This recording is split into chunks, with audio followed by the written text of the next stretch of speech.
আর সফলতার জন্য আল্লাহর উপর ভরসা খুবই জরুরি।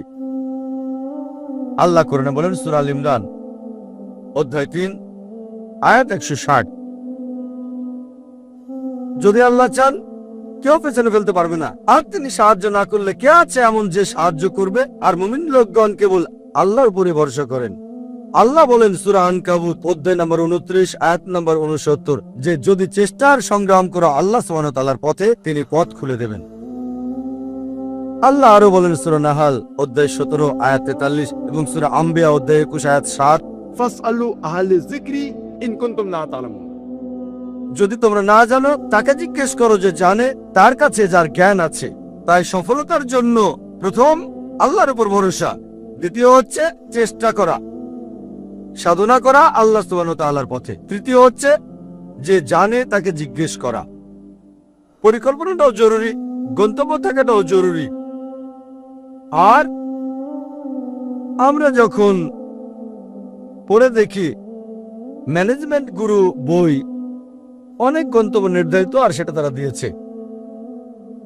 তবে আমার কাছে সেরা প্ল্যানিং, সবচেয়ে সেরা গন্তব্য হচ্ছে ইসলামিক ISLAMIC। এটা দিয়ে ইসলামিক। আপনার গন্তব্য আল্লাহ সুবহানাহু ওয়া তাআলা এবং নবী মুহাম্মদ সাল্লাল্লাহু আলাইহি সাল্লামের শিক্ষা অনুযায়ী হতে হবে। আপনার গন্তব্য কোরআন এবং সর্বশেষ এবং চূড়ান্ত বার্তাবাহক নবী মুহাম্মদ সাল্লাল্লাহু আলাইহি সাল্লামের হাদিসের অনুযায়ী হতে হবে। এটা ইসলামিক হতে হবে। এক নম্বর এস হচ্ছে লক্ষ্য নির্দিষ্ট হতে হবে,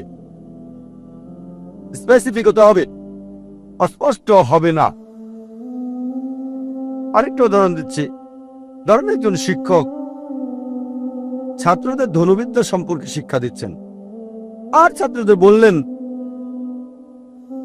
যারা তীর চালানো শিখছিল, গাছের ডগায় বসা একটা পাখিকে নিশানা করছিল। সবাই নিশানা করছে, শিক্ষক বললেন আমি না বললে কেউ তীর ছুড়বে না। প্রথম ছাত্রকে বললেন নিশানা করেছো? সে বলল হ্যাঁ। তুমি কি দেখছো?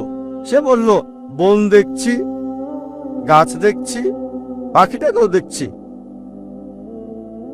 দ্বিতীয় ছাত্রকে বললেন তুমি কি দেখছো? সে বলল স্যার গাছটা দেখছি, গাছের ডাল দেখছি, আর পাখিটাকেও দেখছি। তৃতীয় ছাত্রকে বললেন তুমি কি দেখছো? সেই ছাত্র বলল আমি শুধু গাছের ডাল দেখছি